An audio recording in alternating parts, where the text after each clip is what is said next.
If you're thinking about buying luxury items because you believe they're an investment or a symbol of success, I want to save you from making the same expensive mistakes that I did. This bag right here, she's pretty, but she's not an investment, and I don't feel comfortable carrying her. My real life is working from home, it's running errands, vet visits, trying to pay off $27,000 in debt from buying things like this that I thought would make me feel successful and special. If you think bags like this are a status symbol, they're not. They don't reflect wealth, they reflect spending. True wealth is living below your means, saving money, and trying not to impress people who honestly just don't give a shit. No one cares about what bag you carry or the shoes that you're wearing. No one. So today I'm sharing why luxury bags are not good investments and how I'm letting this one go.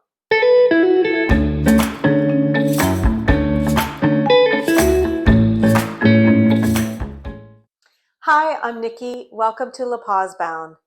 If you've been following me over the past few months, then you've seen how I've sold off a good chunk of my luxury collection. I've sold bags and shoes and accessories, and I have shared the numbers in previous videos, including exactly how much I got back selling through the RealReal and Fashion File. And my goal was simple. It was to build an emergency fund, and it worked, kind of. So some of that money did make it to savings, and some of it went straight to a real emergency. So shortly after making my video on what I made selling my luxury items, which I'll go ahead and link, our upstairs AC, it broke in July in Florida in 98-degree weather.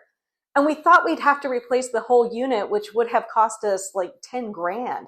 Double what it was 8 years ago when we bought the 2 AC units that we have now. So thankfully, it was just a hole in a copper piece that was still under warranty. But the labor and the Freon, which cost about $100 a pound, and we needed 6 pounds because it had all drained out really quick through that leaky hole, it still cost us nearly $2,000 to repair our air conditioning.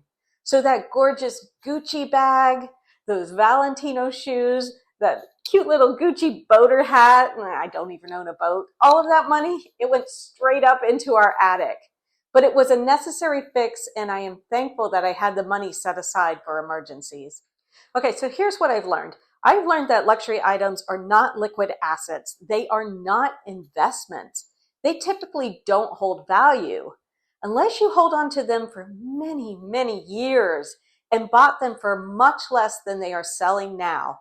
And I'm talking about your mother's vintage Chanel classic flat bag that she bought in like 1983 for $1,000 and then passed it down to you, and then you sold it for a $5,000 to $6,000 profit. That, my friends, is how you make money off of luxury bags. The only time that I have made money off of a bag is when the RealReal mismarked a Dior book tote and priced it at $795. And I scooped up that bag so fast and I sold it to Fashion File a few weeks later for $2,150. Other than that, I have taken a loss on all of my bags, this one included. So I think the same thing goes for luxury cars. So I have owned 2 BMWs, and I thought they were very rough riding. So I had an SUV and I had a 3 Series, and it was shit because it had plastic parts that when hitting a pothole at a low speed that I couldn't see because rain had filled it up and it was major road work, it caused mechanical damage to my car.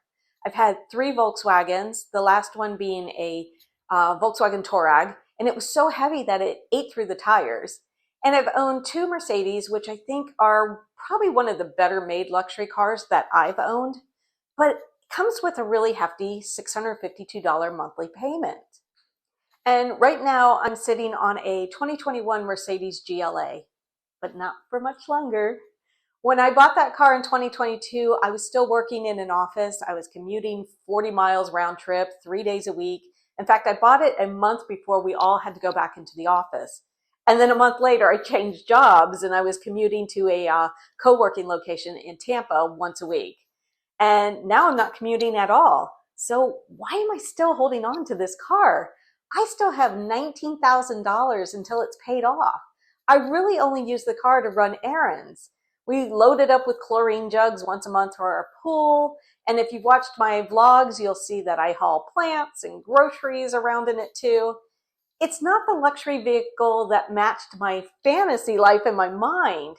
And that's a big expense for our needs. She's been a great car because I don't drive it that much, and therefore she hasn't needed any repairs.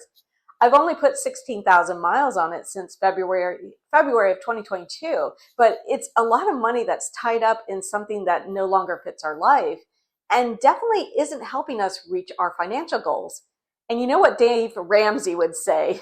Get rid of that car immediately. You need something you can pay cash for that gets you from point A to point B. And it really is that simple, especially when you're trying to pay down debt like we are. And look, I am not sitting here pretending that I've got this all figured out. I still fight the urge to buy luxury items that I really can't afford. And it is an everyday struggle. I'll see a bag or shoes that I really want, and for a split second, I'll start justifying it, telling myself that I deserve it, or maybe it's a reward, or maybe this one will hold its value. But the truth is, that thinking is exactly why I am in debt and why the cycle needs to be broken. Okay, so here's what I'm doing and what I recommend if you're feeling stuck under the weight of luxury spending.